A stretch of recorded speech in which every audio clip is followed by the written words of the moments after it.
Nah, hari ini ada satu topik yang saya mau bawakan bersama kita, yaitu bicara tentang bosan dengan Yesus. Kita akan baca ayatnya bersama-sama dan kemudian baru kita akan duduk ya. Dari Markus pasal 6 ayat 1 sampai 6. Kita baca bersama-sama dalam hitungan 3. 1, 2, 3. Kemudian Yesus berangkat dari situ dan tiba di tempat asalnya, sedang murid-muridnya mengikuti dia. Pada hari Sabat, ia mulai mengajar di rumah ibadat dan jemaat yang besar takjub ketika mendengar dia. Dan mereka berkata, dari mana diperolehnya semuanya itu? Hikmat apa pulakah yang diberikan kepadanya? Dan mujizat-mujizat yang demikian bagaimanakah dapat diadakan oleh tangannya? Bukankah ia ini tukang kayu, anak Maria, saudara Yakobus, Yoses, Yudas, dan Simon? Dan bukankah saudara-saudara yang perempuan ada bersama kita? Lalu mereka kecewa dan menolak dia.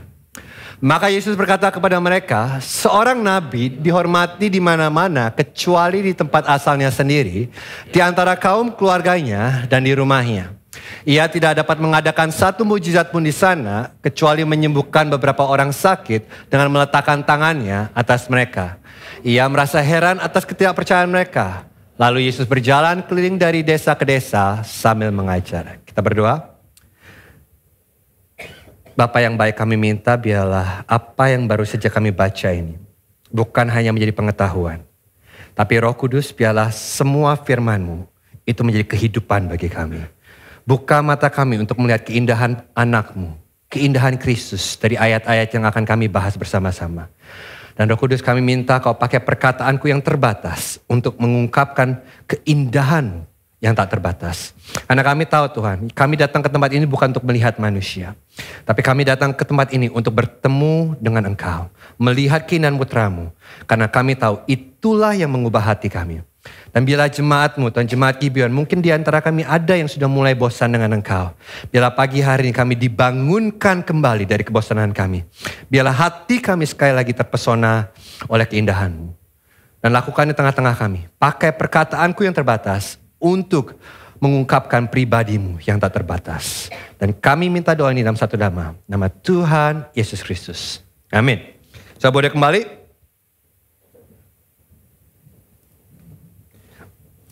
Untuk khotbah ini, saya memiliki satu grup khusus yang sangat spesifik yang saya mau berbicara kepadanya.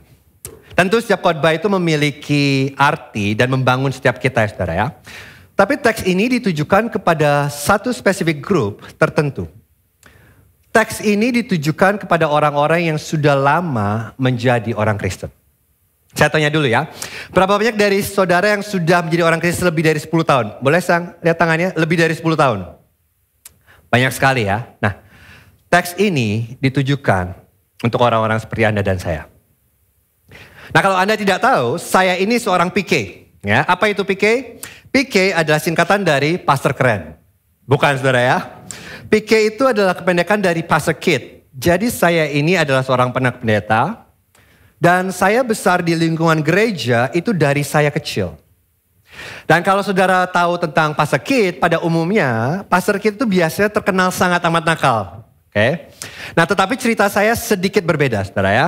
Nah, waktu saya berusia 5 tahun, kata guru sekolah minggu saya itu anak ternakal di sekolah minggu. Beberapa tahun yang lalu saya ketemu dengan guru sekolah minggu saya waktu saya kecil. Dan dia berkata begini ya, saya kutip dia. Dia berkata, Yos, Cici susah percaya hari ini kamu jadi pendeta. Karena dalam lebih 20 tahun Cici jadi guru sekolah minggu, kamu mungkin anak yang paling bikin Cici pusing di sekolah minggu. 20 tahun saudara, saya yang paling bikin pusing. Pujian yang luar biasa ya. Nah, tapi selain itu, resume saya tuh sebagai pastor kid itu sangat baik. Jadi ketika orang tua saya pindah ke Sydney untuk merintis gereja tahun 96, saya dengan cepat belajar bagaimana berperilaku seperti orang Kristen. Dan tentunya sebagai anak pendeta saya aktif pelayanan. Saya ingat tuh pelayanan pertama saya. Mungkin kalau saudara besar di zaman saya tahu tuh namanya overhead projector OHP. Itu saudara ya, yang hitam putih tarik turun ganti gitu saudara ya. Itu pelayanan pertama saya. Dan kemudian saya ikut choir. Dan di usia 13, saya sudah menjadi guru sekolah minggu. Dan kemudian tentunya belajar main akustik gitar. Kenapa? Karena itu cara paling pasti untuk menarik perhatian para gadis wanita di zaman itu, saudara ya. Jadi belajar akustik gitar, kemudian otomatis karena bisa main gitar akustik, jadi pemimpin pujian. Dan kemudian waktu saya usia 16 tahun, saya mulai berkhotbah di ibadah remaja. Dan saya ingat tuh khotbah pertama saya dipuji semua orang. Wah, semua orang bilang like father, like son. Khotbahnya bagus. Padahal saudara, saya menjiplak khotbah pendeta lain saudara dari awal sampai akhir. Tapi tepat ya, namanya anak pendeta dipuji-puji ya, biasalah ya. Nah, jadi saya itu besar di gereja. Dan bahkan kalau akhir pekan minggu, saya itu pasti menghabiskan waktu saya di gereja. Jumat malam saya ibadah doa remaja.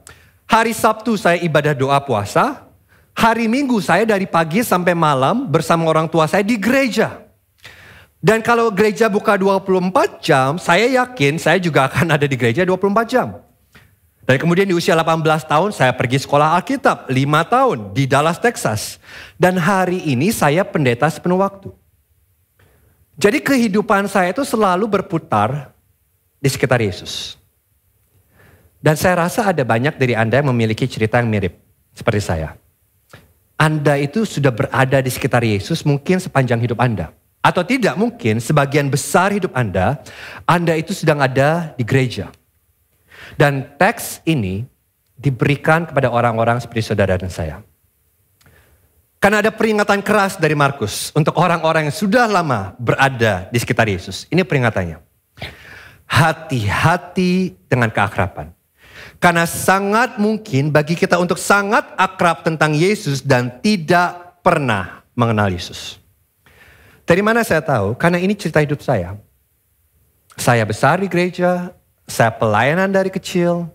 Tetapi saya baru benar-benar mengenal Yesus secara pribadi itu di usia 21 tahun. Bahkan kalau kita membaca kitab Injil, saudara akan menemukan, saudara tahu siapa orang-orang yang menerima Yesus? Bukan orang-orang yang agamawi. Bukan orang-orang yang besar di kalangan gereja, bukan. Tetapi kita akan melihat orang-orang yang menerima Yesus adalah orang-orang yang berdosa, pemungut cukai, pelacur. Tetapi kita menemukan orang-orang yang menolak Yesus adalah siapa? Kaum Farisi, ahli Taurat, dan keluarga Yesus. Jadi ini menarik. Ternyata itu berkata bahwa keakraban tentang Yesus tidak menjamin saudara mengenal Yesus. Bahkan ada kecenderungan untuk menolak Yesus. Jadi kita mau lihat teks ini bersama-sama. Ayat 1-6 bersama-sama terlebih dahulu. Dan kemudian nanti setelah itu saya akan berikan saudara 2 bahaya yang harus kita hindari dari teks ini ya. Ya kita akan lihat ayat yang bersama-sama dulu ya. Kita lihat mulai dari ayat 1 dan 2. Markus 6 ayat 1 dan 2 berkata begini. Kemudian Yesus berangkat dari situ dan tiba di tempat asalnya, sedang murid-muridnya mengikuti dia. Pada hari Sabat ia mulai mengajar di rumah ibadat dan jemaat yang besar takjub ketika mendengar dia. Dan mereka berkata, dari mana diperoleh semuanya itu? Hikmat apa pulakah yang diberikan kepadanya? Dan mujizat-mujizat yang demikian bagaimanakah dapat diadakan oleh tangannya? Izinkan saya memberikan Anda konteks dari Nazaret terlebih dahulu. Jadi Yesus itu lahir di Bethlehem, tetapi dia besar di Nazaret. Dan Nazaret itu ternyata itu kota yang sangat amat kecil di daerah yang sangat terpencil. Dan para sarjana percaya bahwa Nazaret itu memiliki populasi sekitar 500 orang, saudara ya. Jadi ini kota kecil dengan populasi yang kecil di daerah yang terpencil. Makanya kalau saudara ingat, ketika salah satu murid Yesus mendengar bahwa Yesus datang dari Nazaret, Nathanael, dia berkata apa? Dapatkah sesuatu yang baik datang dari Nazaret? Nah bagi saudara mungkin yang besar di kota yang besar, saudara tidak mengerti dinamika hidup di kota kecil. Salah satu jemaat kami, ada satu anggota gereja kami, itu yang berasal dari kota yang memiliki 3 kesalahan. Apa itu? Salah 3. Dan dia bercerita bahwa dulu di Salatiga itu kotanya sangat kecil sehingga tidak ada mall ataupun bioskop. Jadi kalau dia mau pergi nonton bioskop dia harus mengumpulkan teman-temannya, kemudian naik bus bersama-sama dan pergi ke kota lain. Dan yang menarik tentang tinggal di kota kecil adalah begini. Semua orang saling mengenal satu dengan yang lain. Jadi mereka mungkin tidak mengenal secara pribadi, tapi mereka tahu, oh si itu tuh anaknya Pak ini, si ini tuh anak ibu ini. Oh si itu tuh ini, mantunya ini. Jadi mereka saling tahu dan bukan cuma itu. Mereka saling tahu apa yang terjadi di kehidupan satu sama lain. Jadi ceritanya kemudian Yesus kembali ke Nazaret bersama dengan murid-muridnya. Dan dia mengajar di sinagoga pada hari Sabat. Dan ketika orang-orang Nazaret mendengar khotbahnya Yesus, mereka takjub. Mereka heran karena ada sesuatu yang berbeda tentang Yesus. Ada sesuatu yang membuat mereka takjub dan heran. Tetapi permasalahannya begini, ketakjubkan mereka, keheranan mereka bukan berkata, wow, siapa orang ini luar biasa sekali. Dia melakukan mujizat, dia mengusir setan, dia berkhotbah dengan otoritas. Ini orang yang sangat luar biasa diurapi. Bukan. Keheranan mereka adalah berkata, oke, kita tahu siapa orang ini. Khotbahnya baik. Kita bisa lihat dia melakukan banyak mujizat. Dia diurapi Tuhan. Tapi bukankah ini Yesus? Bukankah ini si Yesus yang kita kenal? Jadi keheranan mereka timbul dari ketidakpercayaan. Dari mana saya tahu? Kita baca di ayat 2b sampai ayat 3. Dikatakan gini. Dari mana diperoleh semuanya itu? Hikmat apa pulakah yang diberikan kepadanya? Dan mujizat-mujizat yang demikian bagaimanakah dapat diadakan oleh tangannya? Bukankah ia ini tukang kayu, anak Maria, saudara Yakobus, Yoses, Yudas, dan Simon? Dan bukankah saudara-saudaranya yang perempuan ada bersama kita? Lalu perhatikan apa yang terjadi. Lalu mereka kecewa dan menolak dia. Nah, saudara lihat apa yang terjadi? Mereka tidak merayakan Yesus. Mereka sangat skeptis terhadap Yesus. Yang berkata, oke, jelas orang ini diurapi. Jelas orang ini berbeda dari guru-guru lainnya. Kalau dia khotbah aku gak tidur. Dan kalau dia khotbah kita bisa melihat ada kuasanya. Kemudian iblis-iblis dikeluarkan, diusirkan. Tapi dari mana dia mendapatkan hikmat itu? Bukankah dia tidak pernah sekolah Alkitab? Dia gak pernah pergi belajar teologi. Dia bukan rabi. Dia tidak pernah ikut sekolah rabi. Dia adalah seorang tukang kayu. Bukankah ini Yesus yang sama yang beberapa tahun lalu datang ke rumah kita perbaiki meja kita? Bukankah ini Yesus yang sama yang beberapa tahun yang lalu datang ke rumah kita perbaiki pintu kita yang rusak? Kita tahu siapa dia. Nah, Anda bisa lihat permasalahannya. Permasalahannya bukan mereka tidak tahu siapa Yesus, tetapi mereka sangat tahu tentang Yesus. Mereka bertumbuh dewasa bersama Yesus. Mereka sudah berada di sekitar Yesus untuk waktu yang sangat lama. Dan di mata mereka, Yesus hanyalah orang yang biasa saja. Jadi mereka melihat kredensial Yesus. Dan mereka tidak menemukan apapun yang luar biasa tentang kredensial Yesus. Dan ini beda sekali ya saudara. Ini beda sekali dengan pendeta zaman now. Jadi kalau saudara lihat pendeta zaman now, kalau saudara lihat buka account Instagram mereka, itu mereka memiliki banyak sekali gelar yang lebih panjang daripada nama mereka. Benar ya? Saudara buka account Instagramnya mereka lihat ada STH, Sarjana Teologi, atau ada MTH, Master of Theology, atau DTH, Doctor of Theology, atau ATH, asal ada TH gitu saudara ya. Tapi kalau saudara buka Instagramnya Yesus, saudara lihat kredensialnya, saudara tidak akan menemukan itu. Saudara menemukan apa? Yesus. Tukang kayu. Dengan kata lain, Yesus ini adalah sosok yang sangat biasa. Sangat biasa. Dan bukan cuma itu, tapi dikatakan mereka memanggil Yesus sebagai anak Maria. Nah di telinga saudara dan saya ini kedengarannya biasa. Oke, anak Maria. Tetapi ini tidak wajar di zaman itu. Karena yang wajar, yang biasa adalah seorang anak akan dikenal oleh anak ayahnya. Jadi seharusnya Yesus itu dikenal sebagai anak Yusuf, bukan anak Maria. Lalu mengapa mereka menyebut Yesus sebagai anak Yusuf? Jadi banyak sarjana mengatakan bahwa ini sebetulnya merupakan penghinaan terhadap identitas Yesus. Dan menurut saya mereka benar. Coba pikirkan ya.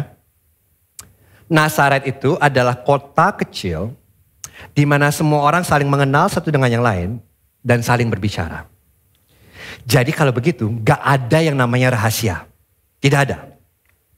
Saya berikan sebuah contoh lah ya. Katakanlah ada sebuah gereja di Surabaya yang memiliki inisial G dan huruf terakhirnya N. Dan katakanlah salah satu dari pastor dari gereja tersebut membeli mobil Tesla yang paling baru. Anda tahu apa yang terjadi? Setiap orang di gereja, termasuk yang ibadah online, tahu dalam hitungan minggu. Mereka berkata, udah tahu belum? Si Pastor M baru beli mobil Tesla. Itu lihat tuh, mobilnya depan gereja.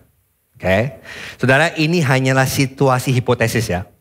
Pastor M tidak berencana membeli mobil Tesla, rencananya Ferrari katanya. Tapi saudara lihat ya apa yang terjadi ya. Kalau Anda tinggal di kota kecil, Anda menikah di bulan Juli, dan Anda melahirkan di bulan Desember, orang-orang tahu. Mereka nggak bodoh.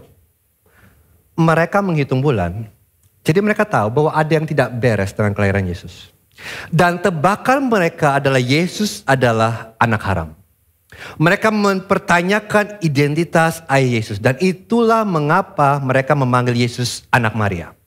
Dan mereka juga berkata bahwa kita kenal nih semua saudara laki-laki Yesus. Nah, kalau saudara tidak tahu, waktu Yesus masih hidup, saudara laki-laki Yesus itu bukan orang percaya. Mereka semua berkira Yesus itu gila.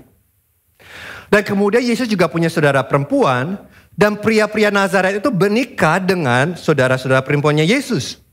Dan inilah alasan kenapa mereka heran. Jadi mereka heran bukan karena mereka percaya kepada Yesus. Tetapi mereka heran kenapa? Karena mereka tidak bisa menggabungkan apa yang mereka lihat dengan mata mereka. Dengan apa yang mereka ketahui tentang Yesus. Anda lihat apa yang terjadi? Mereka besar bersama Yesus. Mereka main bersama Yesus, mereka makan bersama Yesus, mereka sekolah bersama Yesus, mereka ke sinagoga bersama Yesus. Dan sekarang mereka melihat Yesus dengan hikmat yang luar biasa. Mereka melihat Yesus melakukan mujizat, mereka melihat Yesus mengusir setan. Dan mereka mempertanyakan dari mana ini semua datangnya. Lepas dari semua tanda yang Yesus lakukan, mereka tidak dapat percaya kepada Yesus. Kenapa? Karena mereka terlalu akrab tentang Yesus untuk percaya kepada Yesus. Sebaliknya, mereka kecewa dan menolak Yesus. Dan kata kecewa di sini berasal dari sebuah kata Yunani skandalon yang berarti sebuah skandal. Yang terjadi adalah mereka bukan saja sedih tentang Yesus, mereka tidak menyukai Yesus sama sekali. Dan mereka menolak Yesus. Dan kemudian ayat yang 4, ini ayat yang sangat terkenal. Maka Yesus berkata kepada mereka, seorang nabi dihormati di mana-mana kecuali tempat asalnya sendiri, di antara kaum keluarganya dan di rumahnya. Nah, saya bukan Yesus saudara, tetapi saya mengerti sedikit apa yang Yesus alami. Kenapa? Karena saya ini kan sering pergi ke Indonesia pelayanan, khususnya ke Surabaya ya. Jadi setiap kali saya pergi kembali ke gereja yang sebenarnya saya kunjungi, vibe-nya tuh seperti ini ya. Mereka bertanya, siapa yang khotbah minggu ini? Yosi khotbah minggu ini, datang yuk. Gitu biasanya saudara ya. Tapi kalau saya di Sydney, dan ada pertanyaan, siapa yang khotbah minggu ini? Oh Yosi yang khotbah, oh dia lagi. Gak ada yang salah dengan itu. Gak ada yang salah. Itu normal. Karena kehadiran saya di gereja saya itu bukan hal yang istimewa. Mereka mengenal saya lebih dari orang-orang di Indonesia. Dan semakin Anda kenal dengan saya, semakin Anda melihat kelemahan saya dan ketidakkonsistenan saya secara langsung. Terutama di keluarga Yusuf ya, di keluarga saya. Saya itu di Indonesia mungkin mengkhotbahkan Injil ke ratusan orang, ribuan orang dan orang-orang diberkati. Tapi kalau jam 11 malam saya belum pulang rumah, saya akan mendapatkan WhatsApp dengan tulisan, Yos, kamu di mana? Kok belum pulang? Pergi sama siapa? Dan perlu dicatat, saya berumur 38 tahun. Kenapa? Karena bagi orang tua saya itu anak mereka. Mereka sudah tahu begitu banyak kelemahan saya, ketidakkonsistenan saya untuk terkesan dengan saya. Namun tidak demikian dengan Yesus. Tidak ada inkonsistensi dalam Yesus. Perkataan dan perbuatan Yesus selalu selaras setiap saat. Dia adalah siapa yang dia katakan setiap saat dan di semua tempat. Namun yang terjadi, keluarga Yesus dan kampung halaman Yesus tetap menolak Yesus. Ini memberitahu kita sebuah pelajaran yang sangat penting. Keakraban tentang Yesus tidak menjamin apapun. Pengetahuan tentang Yesus dan berada di sekitar Yesus tidak menjamin iman kepada Yesus. Bahkan di kitab Markus kita akan menemukan orang-orang yang dekat dengan Yesus justru merekalah yang tidak percaya kepada Yesus. Dan mereka yang jauh, yang seharusnya tidak mengenal Yesus, merekalah yang percaya kepada Yesus. Dan perhatikan apa yang Markus katakan selanjutnya. Ini membingungkan ya, ayat 5 dan 6. Ia tidak dapat mengadakan satu mujizat pun di sana, kecuali menyembuhkan beberapa orang sakit dengan meletakkan tangannya atas mereka. Ia merasa heran atas ketidakpercayaan mereka, lalu Yesus berjalan keliling dari desa ke desa sambil mengajar. Nah ini aneh saudara. Apa maksudnya Yesus tidak dapat melakukan mujizat? Yesus adalah Tuhan. Dia memiliki segala kuasa dan otoritas. Dia tidak dibatasi oleh apapun. Mengapa Yesus tidak dapat melakukan mujizat? Dan Markus memberikan kita hint di sini bahwa Yesus merasa heran atas ketidakpercayaan mereka. Yang artinya adalah ini tidak bisa berarti bahwa Yesus tidak mampu melakukan mujizat.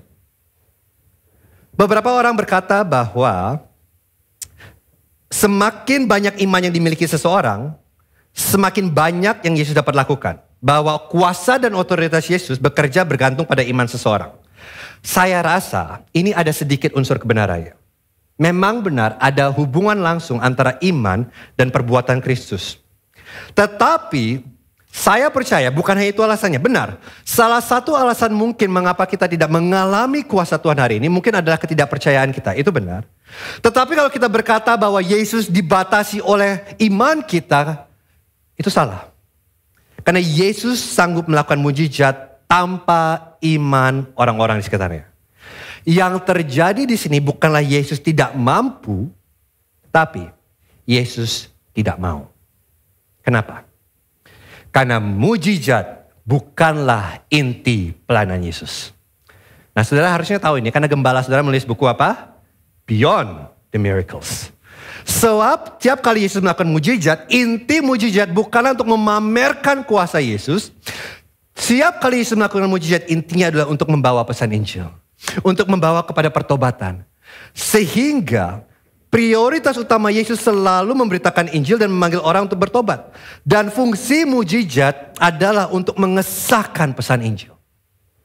Timothy Keller mengatakan dengan sangat baik. Dia berkata begini. Mujizat Yesus bukanlah trik sulap yang dirancang untuk membuktikan betapa kuatnya dia. Tetapi tanda-tanda kerajaan untuk menunjukkan bagaimana kuasa penebusannya bekerja. Mujizat-mujizatnya selalu menyembuhkan dan memulihkan. Serta membebaskan orang-orang dengan cara yang mengungkapkan bagaimana kita bisa bertemu dia dengan iman. Dan membuat hidup kita diubahkan oleh dia. Dia tidak bisa melakukan perbuatan tanpa unsur penebusan. Dengan kata lain, tujuan mujizat adalah iman dan pertobatan. Jika orang-orang Nazaret sudah menolak untuk bertobat dari dosa-dosa mereka, maka tidak ada alasan bagi Yesus untuk melakukan mujizat. Karena Yesus tidak tertarik untuk membuat pertunjukan bagi orang-orang yang tidak percaya. Nah, saudara lihat apa yang terjadi? Orang-orang Nazaret terlalu akrab tentang Yesus. Mereka sudah terlalu terbiasa kepada Yesus untuk percaya kepada dia. Dan dari cerita ini kita dapat melihat bahwa penghalang terbesar untuk memiliki iman kepada Yesus adalah keengganan hati manusia untuk menerima Tuhan yang datang kepada kita dalam rupa kita. Nah, apa yang bisa kita pelajari dari cerita ini ya? Ada 2 peringatan, 2 saja dan kita selesai. Yang pertama, berhati-hatilah terhadap bahaya keakraban. Nah ada satu lagu rohani yang saya sangat suka sewaktu saya masih muda. Mungkin saudara tahu kalau sudah besar di gereja. Ini lagu bahasa Inggris ya. Yang berkata liriknya seperti ini ya. Jesus, you are my best friend. You will always be. Ada saudara yang tahu lagu itu? Nah kira-kira rata-rata di zaman saya itu. Lirik seperti ini sangat populer. Jadi lirik-lirik yang berkata bahwa Yesus adalah sahabatku, Yesus adalah belahan jiwaku, Yesus adalah teman terbaikku. Bahkan mungkin kalau saudara mau ekstrim, Yesus adalah kekasih gelapku, Sevilla gitu saudara ya. Dan itu semua benar dan baik, itu tidak salah. Tetapi kalau saudara tidak berhati-hati, keakraban dapat membutakan kita terhadap kebesaran dan kemuliaan Yesus. Karena sangat mungkin untuk menjadi sangat akrab tentang Yesus dan kehilangan siapa Yesus sebenarnya. Izinkan saya berbicara kepada orang tua di sini. Karena ada sebuah implikasi penting buat orang tua di sini. Orang tua. Saudara tahu apa artinya ini? Artinya begini. Anda dapat membawa anak-anak Anda ke gereja setiap minggu. Dan itu tidak menguntungkan mereka sama sekali. Nah, saya yakin ya, setiap orang tua itu punya hati bahwa mereka ingin anak mereka cinta Tuhan. Mereka ingin anak mereka bertumbuh dalam takut akan Tuhan. Jadi kemudian Anda mulai memperkenalkan anak-anak Anda kepada kekristenan sejak mereka usia sangat muda. Itu baik, namun tidak cukup. Kenapa? Karena kalau saya boleh jujur, khususnya di culture yang saya lihat di Surabaya ya, sering kali banyak orang tua yang memiliki prioritas yang salah. Kenapa? Karena sejak anak Anda masih kecil, Anda itu sudah memikirkan masa depan mereka. Benar orang tua? Anda sudah memikirkan nanti kalau anakku udah besar, aku akan mengirim mereka ke sekolah di Seattle, sekolah di Sydney, sekolah di Melbourne. Dan kemudian saya tanya, anakmu berapa? 2 tahun. Waduh, luar biasa sekali. Jadi Anda sudah memikirkan masa depan anak dengan sangat luar biasa. Dan itu baik. Saya tepuk tangan untuk itu. Tapi ini kekhawatiran saya. Anda bisa begitu sibuk mempersiapkan anak-anak Anda untuk masa depan mereka. Anda memasukkan mereka ke les apa? Les berenang, les tenis, les piano, les matematika, les menggambar, les menari, les Mandarin, les semuanya itulah. Dan Anda memberikan mereka begitu banyak hal yang baik, tetapi Anda kehilangan hal yang paling penting. Apa itu? Anda tidak pernah mengambil waktu untuk meluangkan waktu bersama-sama anak Anda untuk mengenal Yesus secara pribadi. Dan Anda berkata, oh tidak, ini caranya. Aku bawa mereka ke gereja tiap minggu, Yos. Bukankah itu tugas guru Gibeon Kids dan guru Gibeon Youth untuk mengajarkan mereka kekristenan? Dengan segala hormat. Bukanlah tanggung jawab guru Gibeon Kids dan guru Gibeon Youth untuk memastikan anak-anak Anda mengenal Yesus. Para orang tua, mendidik anak-anak Anda dalam takut akan Tuhan adalah tanggung jawab yang diberikan Tuhan kepada Anda. Nah, saya tidak mengatakan bahwa gereja tidak memiliki peran. Tetapi yang sering kali terjadi yang saya lihat adalah Anda menaruh bobot yang terlalu besar pada gereja dan Anda menaruh bobot yang terlalu kecil pada diri Anda sendiri. Seharusnya terbalik. Bobot utama itu ada dalam Anda. Maka dari itu para papa, ada sesuatu yang salah kalau Anda lebih nyaman mengajarkan anak Anda bermain olahraga daripada memahami Alkitab. Para mama, ada sesuatu yang salah kalau Anda lebih nyaman mengajarkan mereka merias muka mereka daripada merias hati mereka. Karena tanggung jawab mendidik anak-anak ada dalam orang tua. Dan kalau Anda tidak pernah mengambil waktu untuk membantu mereka mengenal siapa Tuhan. Dan kemudian waktu mereka dewasa mereka meninggalkan iman. Anda tidak bisa menyalahkan siapapun. Kalau yang Anda berikan hanyalah pengetahuan tentang Yesus. Tanpa memuridkan hati mereka untuk mengenal Yesus. Ini sangat berbahaya. Karena yang terjadi anak-anak Anda besar akrab tentang Yesus. Tanpa mengenal Yesus. Dan ini juga peringatan bagi setiap kita. Apa itu? Kita bisa begitu akrab tentang Yesus sehingga kita tidak lagi terpesona dengan Yesus. Yesus telah menjadi kebiasaan seminggu sekali bagi kita. Nah, beberapa tahun yang lalu, sewaktu saya ada di Surabaya bersama saudara, saya itu bertemu dengan sekelompok orang dari Jakarta yang khusus datang ke Surabaya untuk belajar tentang Injil ya. Jadi mereka itu menyewa minivan dan mereka melakukan perjalanan dari Jakarta ke Surabaya. Kenapa? Supaya hanya mereka dapat belajar tentang Injil dari gembala Anda dan gereja Anda. Jadi mereka mengatur pertemuan dengan gembala Anda dan kemudian saya ada di situ, saya ikut mendengar ya. Dan yang saya lihat tuh menarik sekali saudara ya. Waktu mereka kemudian membicarakan tentang Injil, saya ingat sekali. Ekspresi muka mereka tuh saya gak bisa lupakan. Mereka tuh berkata seperti, kami loh sudah besar di gereja belasan tahun. Kami sudah melayani, kami sudah memberi, kami sudah melakukan yang baik buat Tuhan. Kenapa baru kali ini kami mengerti tentang Injil? Kenapa baru kali ini kami bisa mengerti keindahan Kristus? Dari mana saja, kemana saja selama ini? Dan kemudian waktu mereka mendengar tentang Injil, mereka kayak, ayo dong ceritain lebih lagi dong. Ayo dong, tunjukkan aku keindahan Kristus lebih lagi. Aku mau belajar lebih lagi. Aku ingin melihat lebih lagi. Dan saya ingat sekali, akhirnya pembicaraan kami hari itu berlangsung selama kurang lebih 7 jam, saudara. 7 jam kami ngobrol. Tapi bagi banyak Anda hari ini, ketika Anda mendengar Injil, Anda seperti, siapa yang khotbah hari ini? Pastor Mike. Oh, Injil meneh iki. Injil meneh. Bosen rek. Anda sering mendengar Injil, Anda dikelilingi oleh Injil, dan Anda tidak lihat betapa istimewanya Injil. Perhatikan ya. Tidak salah kalau Anda bosan dengan khotbah Pastor Mike. Sekali-sekali. Jangan terlalu sering. Jadi katakan kapan-kapan, itu di pendeta tamu memberikan izin untuk bosan dengan khotbah Pastor Mike sekali-sekali. Sekali-sekali, jangan lupa saudara ya. Nggak salah kalau Anda menguap ketika dia berkhotbah. Mungkin beberapa dari Anda suka tidur siang sewaktu dia berkhotbah. Tidak salah. Tetapi sangat amat berbahaya untuk bosan dengan Yesus dan Injil Yesus. Beberapa dari Anda sudah begitu lama berada di sekitar Yesus dan Injil. Sehingga mungkin hari ini Anda tidak lagi terkagum olehnya.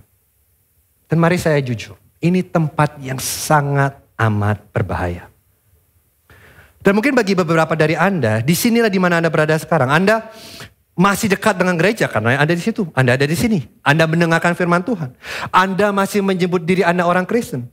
Anda ikut pelayanan. Anda ikut CG. Anda ikut semua kelas Gibeon. Tetapi kalau saya boleh duduk dengan Anda, ngopi berdua dengan Anda, sebetulnya yang terjadi adalah Anda sudah bosan dengan ini semua. Anda gak lagi kagum dengan Yesus. Kenapa? Karena gereja itu hanya menjadi sebuah ritual setiap hari Minggu.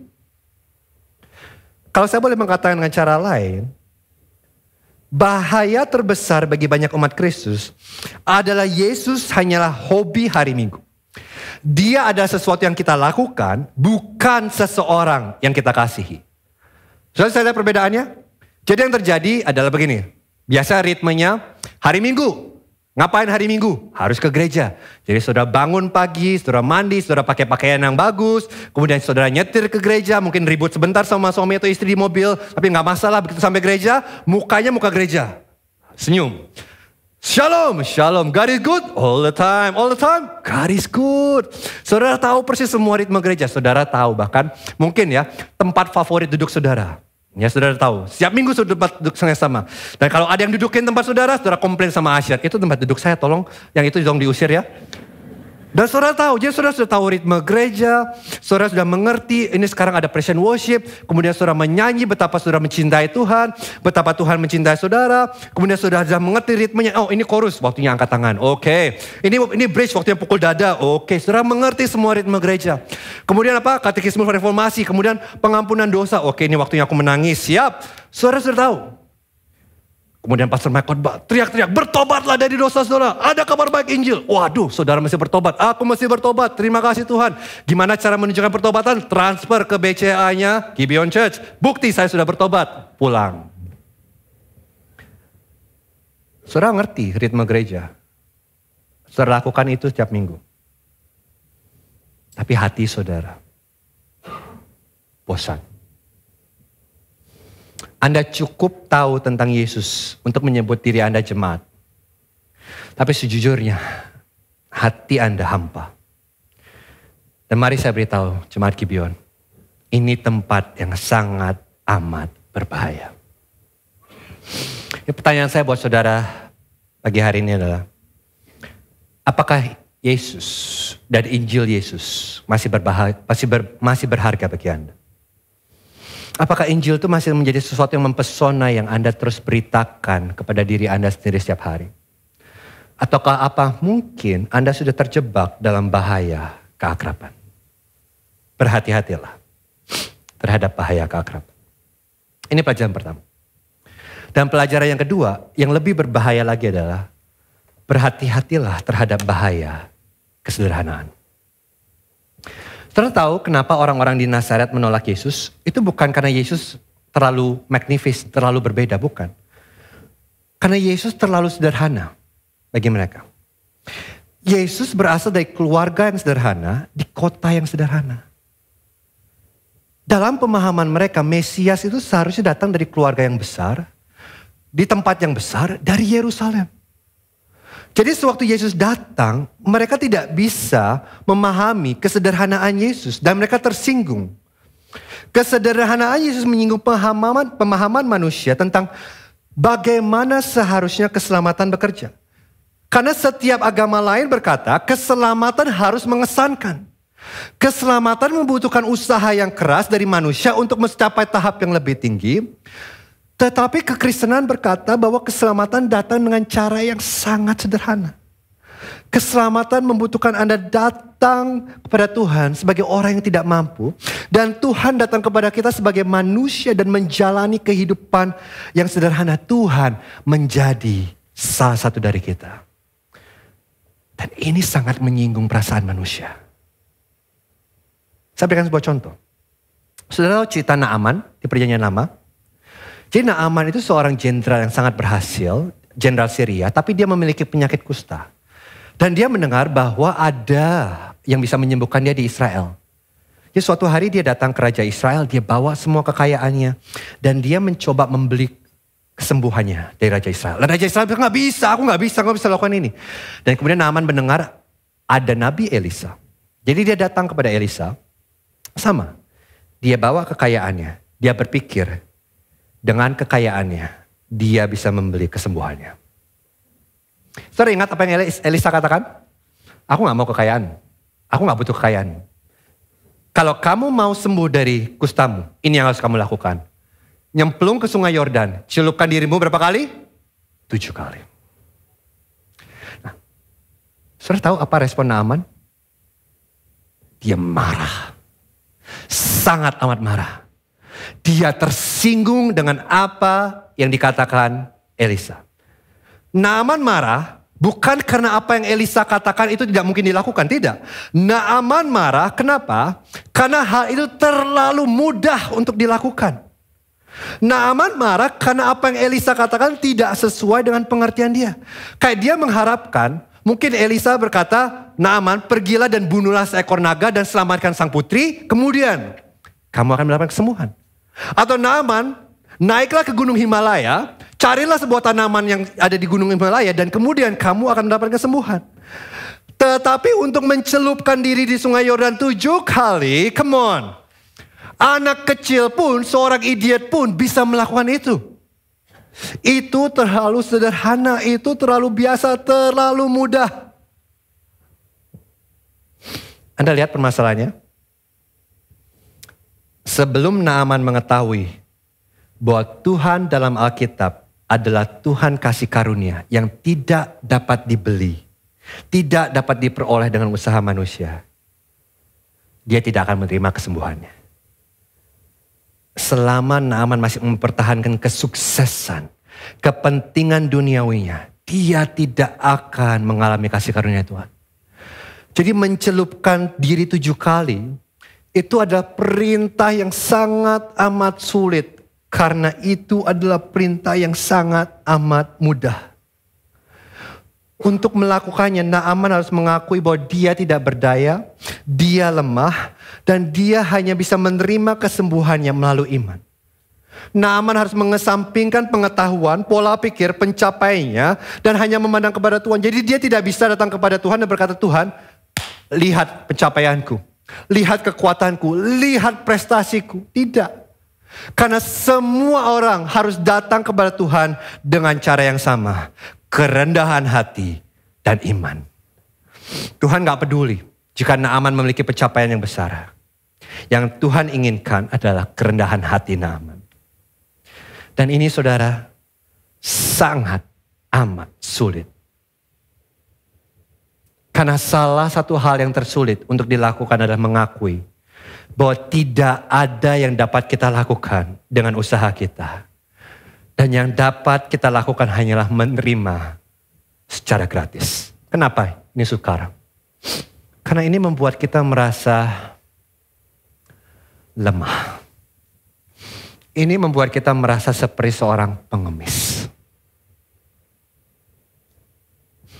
Dan inti cerita ini adalah hanya kasih karunia yang menyelamatkan kita. Tetapi supaya kita bisa menerima kasih karunia, Tuhan harus terlebih dahulu menghancurkan kemandirian kita. Tidak ada yang dapat kita lakukan untuk bisa mendapatkan kasih karunia. Kita gak bisa menaruh harga pada kasih karunia Tuhan. Kasih karunia datang sebagai pemberian cuma-cuma dari Tuhan. Saudara tahu kenapa susah sekali untuk kita menerima kasih karunia Tuhan? Jawabannya simpel. Perhatikan. Kasih karunia terlalu sulit karena terlalu mudah. Kasih karunia menuntut kita untuk mengakui ketidakmampuan diri kita sendiri dan hanya berpegang teguh pada Tuhan.